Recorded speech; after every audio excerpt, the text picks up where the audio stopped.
আরে শেষ করতে দিন, শেষ করতে দিন। আপনার এই বিষয় না, সেদিনের বিষয়টাই থাক। আর স্যার সেই দিন আপনাদের এই বিষয়টা আপনারা বলবেন, সেদিনকার বিষয় যেহেতু আমার নাম বারবার দেওয়া হচ্ছে আর ওরা আমার নাম কেটে দিচ্ছে, আমি সেটা একটা প্রতিবাদ আমি অপোজিশন চিফ হুইপকে বলেছি আমাকে কেন অন্তরোধ করা হয়। ঠিক আছে, তার সঙ্গে স্যার আপনাকে অসম্মানের কোনো সম্পর্ক নেই, আপনাকে অসম্মানের স্যার কোনো সম্পর্ক নেই। বসুন। ফলে এটাকে অপব্যাখ্যা করে যদি আবার আমার উপর আপনারা আক্রমণ চাপিয়ে দেন তাহলে আবার এই একই জিনিস। আপনি বসুন, হয়ে গেছে তো। আপনাদের সতীর্থ ছিলেন আপনারা, আপনাদের নিজের সমস্যা নিজেদেরকেই সেই সমস্যা দূর করতে হবে। সেই ধন্যবাদ মাননীয় অধ্যক্ষ মহোদয়। আমি প্রথমেই বলি, আপনার এবং আপনার চেয়ারকে কোনো অবস্থায় কোনো রকম অসম্মান করার কোনো উদ্দেশ্য আমার ছিল না, এখনও নেই। আমার কোনো আচরণ যদি আপনার কাছে মনে হয় সেটা চেয়ারের জন্য অসম্মানের, আমি নিশ্চিতভাবে সেখানে আমি দুঃখ প্রকাশ করছি। আমার সমস্যাটা স্যার, যেহেতু এসব রাগঢাক করে কোনো লাভ নেই, একটা সমস্যা হয়ে আছে বিরোধী পক্ষে, তো আমি মাননীয় মুখ্যমন্ত্রীর কাছে আমরা 5 জন গেছিলাম যেহেতু মাননীয় স্পিকার স্যার যে কোনোভাবেই হোক, বিচারাধীন বিষয় আমি বলবো না, একটা অংশকে বিরোধী দলের ব্যাখ্যা দিয়েছেন, তো আমরাও তো বলতে চাই, আমিও তো নির্বাচিত হয়ে এসেছি, আমিও তো পড়াশুনো করে তথ্য প্রমাণ দিয়ে বলতে চাই।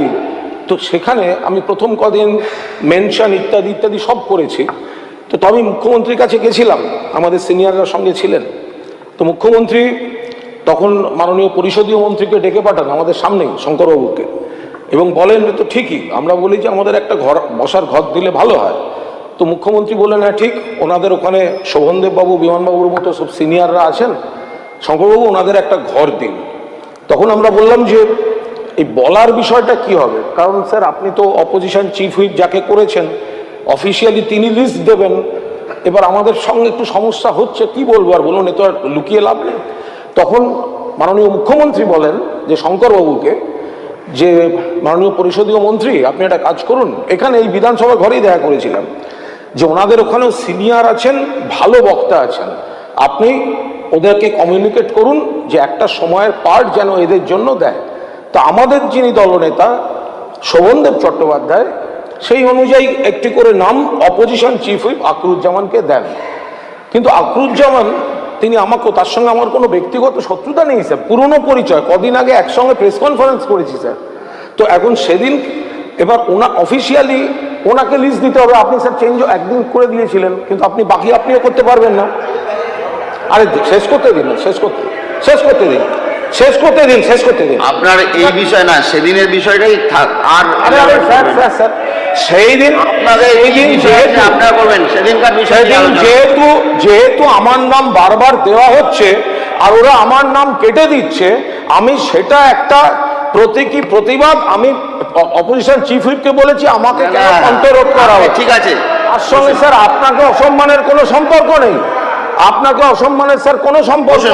বসুন। ফলে এটাকে অপব্যাখ্যা করে যদি আবার আমার উপর আপনারা আক্রমণ চাপিয়ে দেন তাহলে আবার এই একই জিনিস।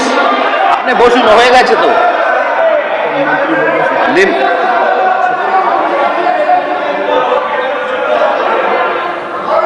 মাননীয় অধ্যক্ষ মহোদয়, আমি কুণাল বাবুর উদ্দেশ্যে শুধু একটি কথা বলবো, যে মাননীয় মুখ্যমন্ত্রীর উপস্থিতিতে বা আমার উপস্থিতিতে কি কথা হয়েছে, সেই কার্যবিবরণীর থেকেও বড় বিষয় হচ্ছে যে আপনাদের সতীর্থ ছিলেন আপনারা, আপনাদের নিজের সমস্যা নিজেদেরকেই সেই সমস্যা দূর করতে হবে। সেই সমস্যার বিস্তৃত ব্যাখ্যা না দিয়ে আমরা যেটা মনে করি যে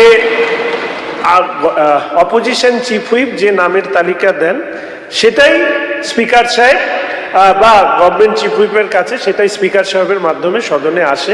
ফলে এই ব্যাপারে আমাদের কিছু করার নেই, আপনারা আপনাদের মতন করুন এবং তারপরে যদি পরবর্তীকালে বিষয়গুলো নিয়ে আলোচনা হবে। ঠিক আছে, বসুন। আপনাদের